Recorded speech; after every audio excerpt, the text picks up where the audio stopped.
Good morning and welcome to Hallam News. I'm Tom Davis. And I'm Tom Burton Shaw. First today, as you may have seen, street art surrounds the city, with its most notable piece being a portrait of Harry Brearley. However, this piece was unfortunately vandalised recently. Our reporter Daniel Dawson has more. Street art is all around Sheffield, from heavily populated areas such as the city centre, to alleyways and on the sides of buildings on the outskirts.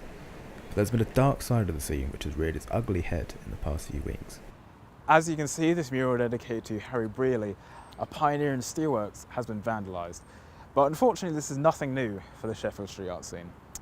Back in 2016, a portrait of David Attenborough was defaced, along with another portrait of Patrick Moore, both suffering irreversible damage and having to be painted over. Both the artworks that have been targeted were done by prominent street artists, Faunographic and Rocket 01 respectively, and begs the question, who would deface these artworks? That question led me to Hopeworks. Commonly known as a nightclub, the warehouse serves as a studio for street artists, whose work is scattered all over the building. It could be many reasons. It could be a feud between artists. It could be someone who's drunk and just messing around. It could be someone who's got a vendetta. You know, it could be a bit of a graffiti street art war between different artists.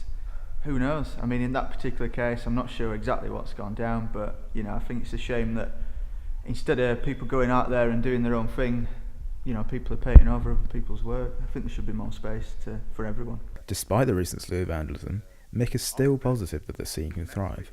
I think that the street art scene is quite young, and I'd like to see more spaces, like I keep saying.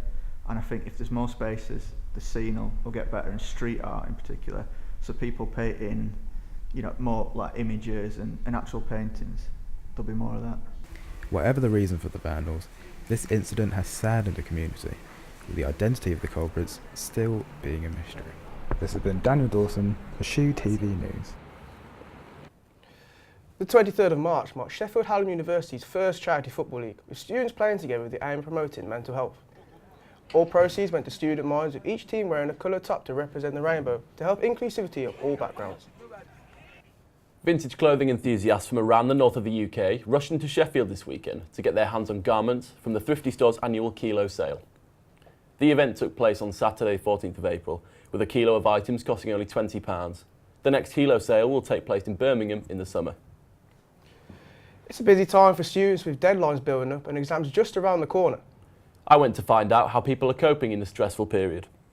I'm stood here outside Sheffield Hallam City Library, where a number of third-year students will be spending the next few weeks as they add finishing touches to months of hard work and preparation.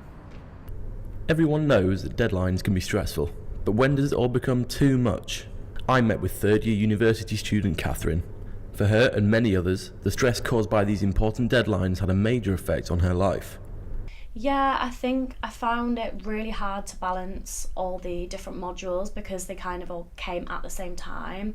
I think with a dissertation you don't understand, even though it gets introduced to you at the end of second year and the beginning of third year, you don't understand necessarily how important it is and how much you're going to have on at that time, and really that you should be starting it as soon as you can. I mean, I started mine in December and I still felt like I needed an extension because I still needed more time on it, and mine is due in a few weeks. Unfortunately, cases like Catherine's are common amongst students. It's easy to see how a large workload combined with little support can become a real problem.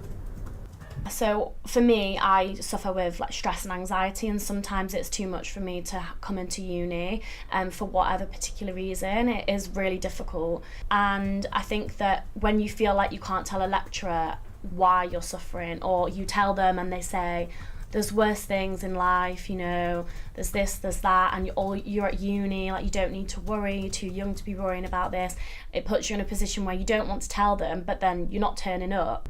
Questions have been raised about the amount of pressure put on undergraduates as they aim for the best possible grades. Until then, for many students, it seems that the library will remain a second home. That's the roundup of the news for today. Now here's Toby with the weather. Good morning everyone, it's time for your weather update for Sheffield this weekend. Now today's weather is offering us some clouds and some sprinkles with temperatures from 4 to 10 degrees. Tomorrow is a nice change with highs of 17 and no showers in sight, whereas unfortunately on Sunday it's a little bit worse for wear with showers predicted across the day. I've been Toby Baser reporting from Sheffield, South Yorkshire. Well, that's all for today. Thank you for joining. I've been Tom Davis. And I've been Tom Burtonshaw.